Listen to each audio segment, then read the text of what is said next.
অবশেষে সত্যি সত্যি ঈদের পর আন্দোলনের ঘোষণা দিলেন বিএনপির নেতা, বিএনপির মুফাসসিরে কোরআন জনাব হারুনুর রশিদ হারুন।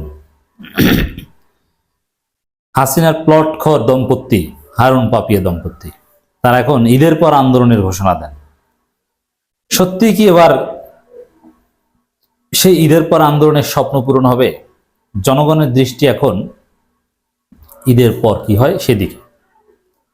দর্শক, নিঃসন্দেহে আপনারা মজা পাচ্ছেন জানি, এবং ঈদের পর আন্দোলন লিখে সার্জারি দেখবেন যে বিএনপি চলে আসে। ঈদের পর আন্দোলন সমান সমান বিএনপি, বিএনপি সমান সমান ঈদের পর আন্দোলন। এই বিএনপির যে কোনো লজ্জা শরম নাই। এটা যে একটা নির্লজ্জ বাংলাদেশ, নির্লজ্জ জাতীয়তাবাদী পার্টি, তার প্রমাণ হচ্ছে আবারও তারা সেই ঈদের পর আন্দোলনের কথা বলে। লজ্জা শরম থাকলে অ্যাটলিস্ট ঈদের পর শব্দটা ব্যবহার করতো না। সেই 2010 সাল থেকে বলে আসছে ঈদের পর আন্দোলন, ঈদের পর আন্দোলন, কিন্তু সেই ঈদ আর আসেনি। এখন আবার বলছে। যমুনা টিভির রিপোর্ট, নির্বাচনের সুস্পষ্ট ঘোষণা না হলে ঈদের পর আন্দোলন, বিএনপি নেতা হারুন। দেখেন, এটা কি জনগণের সাথে মশকরা করছে যে ঈদের পর আন্দোলন বলে? দেখেন, আপনি নিশ্চিত থাকেন যে ঈদের পর বিএনপি কিচ্ছু করতে পারবে না। এই ঈদের পর তোদের কথা, কোরবানির ঈদের পরও কিচ্ছু করতে পারবে না। অতএব ঈদের পর আন্দোলন এগুলো ভুয়া। ডক্টর ইউনূস সরকারের বিরুদ্ধে বিএনপি আন্দোলন করবে, পিঠের চামড়া থাকবে না, সম্ভব নয়। ছাত্র জনতা আবার জেগে উঠবে। ছাত্ররা রাজনৈতিক দলে সফল হোক বা না হোক, কিন্তু উল্টাপাল্টা কিছু করলে তার বিরুদ্ধে রুখে দাঁড়াতে সক্ষম হবে। নির্বাচনী রাজনীতিতে সফল হওয়া কঠিন হবে ছাত্রদের জন্য, কিন্তু আন্দোলনে সফল হওয়া তাদের জন্য খুব সহজ। তারা আন্দোলন চেনে বুঝে গেছে, আন্দোলন কিভাবে করতে হয় এই বিষয়ে তারা ভালোভাবে জেনে গিয়েছে। নির্বাচনের সুস্পষ্ট ঘোষণা না হলে ঈদের পর আন্দোলন।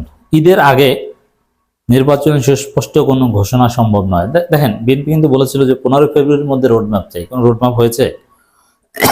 হয়নি। ঈদের আগে নির্বাচনের সুস্পষ্ট কোনো ঘোষণা সম্ভব নয়। অতএব দর্শক, ঈদের পর আন্দোলন করাটা বিএনপির জন্য এখন ওয়াজিব হয়ে গেছে, কিন্তু বিএনপি এটা কিচ্ছু করতে পারবে না। মানে বিএনপির কথা হচ্ছে ফাও কথা, এদের কথা এখন ওয়েট নেই, এদের কথা এক প্রকার তামাশা। আবার প্রমাণিত হলো। এবং জনগণ দেখেন, এই বক্তব্য যেখানে দিয়েছে প্রায় সব হাহা রিয়াক্ট, এবং 100% মন্তব্য বিএনপি ট্রল করে। বিএনপির কোনো লোক নেই হারুনের বক্তব্যকে সমর্থন দিবে। বিএনপির লোকজন এই ধরনের বক্তব্য দেখে লজ্জা পায়, তারা এড়িয়ে যায়। এটা বলতে পারে না যে হ্যাঁ এবার ঈদের পর আমরা আন্দোলন করবো, এটা বলার সাহস তারা পায় না। বিএনপি চেয়ারপারসন উপদেষ্টা হারুনুর রশিদ বলেছেন, ডিমোশন খেয়েছেন। আগে ছিলেন জয়েন্ট সেক্রেটারি, এখন চেয়ারপারসন উপদেষ্টা। আন্দোলন করতে পারেননি, প্লট খেয়ে, হাসিনা প্লট খেয়ে ডিমোশন খেয়েছেন। জয়েন্ট সেক্রেটারি এটা একটা বড় পদ, আর এখন যেটা পেয়েছেন এটা একটা ধৈর্য পদ। ওরকম উপদেষ্টা শত শত আছে, ওগুলো কেউ গোনে না। হারুনুর রশিদ বলেছেন, অন্তর্বর্তীকালীন সরকারের প্রধান দায়িত্ব ও কর্তব্য হচ্ছে বাংলাদেশে একটি অবাধ ও সুষ্ঠু নির্বাচনের ব্যবস্থা করা। নির্বাচন নিয়ে কোনো প্রকার তালবাহানা চলবে না। নির্বাচন নিয়ে সুস্পষ্ট ঘোষণা না হলে ঈদের পর বৃহত্তর আন্দোলনে নামবে বিএনপি। হারুনুর রশিদ বলেন, বৃহত্তর আন্দোলন কি? বৃহত্তর আন্দোলন তাহলে আমরা দেখি, জাতির দৃষ্টি এখন ঈদের পরের দিকে। হারুনুর রশিদ বলেন, অন্তর্বর্তী সরকার ইতিমধ্যে যথেষ্ট বিতর্ক করে ফেলেছেন। উপদেষ্টা মণ্ডলীর সদস্যরা ক্ষমতায় থেকে রাজনৈতিক দল গঠনের প্রচেষ্টা চালিয়ে যাচ্ছেন। এটি বাংলাদেশের জনগণ কোনোদিন মেনে নেবে না। আচ্ছা, জনগণ মেনে নেবে কি নেবে না সেটা তো ভোটে প্রমাণিত হবে। জনগণের মানা না মানা এটা প্রমাণিত হয় ভোটে। ভোটের আগে আপনি কিভাবে বলছেন জনগণ মেনে নেবে না?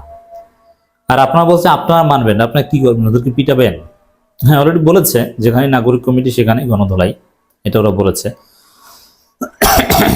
এবং এটা আমলও করছে, বিভিন্ন জায়গায় বৈষম্য ছাত্র আন্দোলন নাগরিক কমিটির উপর হামলা করছে ছাত্রদলের বিএনপির লোকজন। কিন্তু ঈদের পর কি করবেন সেটা আমরা দেখতে চাই। ঈদের পর কি খেলা দেখাবেন? আর একজন বলেছেন যে বিএনপির খেলা দেখবেন এবার। ঈদের পর বিএনপি খেলবে। তিনি আরো বলেন, শেখ হাসিনা পালানোর মধ্য দিয়ে আওয়ামী লীগের নৌকা স্থায়ীভাবে ডুবিয়ে দিয়ে গেছে। সেই নৌকা আর কোনোদিন বাংলাদেশে জাগ্রত হবে না। গত 15 বছর হাসিনা সরকার বাংলাদেশ মানুষের অন্যায় জুলুম। দেখেন বিএনপির নেতাদের বক্তব্য এখন একটা ক্রমধারা আছে। প্রথমে ডক্টর ইউনূস সরকারকে গালাগালি করে, তারপরে ছাত্রদের গালাগালি করে, তারপরে আওয়ামী লীগের বিরুদ্ধে দায়সারা দুই একটা কথা বলে ওমা আলাইনা ইল্লাল বালাগ। এই হচ্ছে বিএনপির বক্তব্যের ক্রমধারা।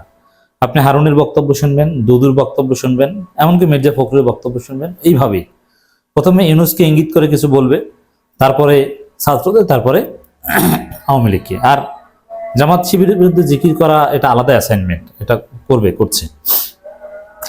তো এই ঈদের পর আন্দোলনের ঘোষণার পর জনগণের মতামত কি দেখেন, মন্তব্য শোনাচ্ছি কয়েকটা। অনেকদিন আগের কথা মনে পড়ে গেল, ঈদের পরে শুনে একটু আশ্বস্ত হলাম। ঈদের পর, এখন কোন সালে কোন ঈদের পর সেটা বুঝিয়ে বললে ভালো হতো। আবার এটা নিচে কমেন্ট করেন, সেটা ঈদের পর জানিয়ে দেওয়া হবে। এই তো বাবা লাইনে আইসো, ঈদের পর আন্দোলন, আবারও ঈদের পরে নোট অফ এক্সক্লামেশন, আবার সেই ঈদের পরে নোট অফ এক্সক্লামেশন। জাতীয় নির্বাচন পর স্থানীয় নির্বাচন হলে মেম্বার 5-7 লক্ষ, চেয়ারম্যান 15-20 লক্ষ টাকার নমিনেশন বিক্রি 17 বছর ক্ষুধা নিবারণ করা যাবে। জনগণের ধারণা এটা। ঈদ মোবারক হারুন আঙ্কেল, দেখা হবে ঈদের পর। ঈদের পর কঠোর কর্মসূচি। আগামীকালে জাতীয় নির্বাচন, ঐতিহাসিক ঈদের পর আন্দোলন, এবার ঠিক হয়েছে। হারিয়াক ঈদের পর কঠোর আন্দোলনের ডাক দেওয়া হবে। এই তো এসে গেছে সেই ঐতিহাসিক ঈদ। কারাগারে ছিলেন বিগত বছরগুলোতে, সেটাই ভালো ছিল। বিএনপি মানেই বিনোদন, ঘুরে ফিরে ওই ঈদই। ঈদের পরে মানে আর আন্দোলন হবে না।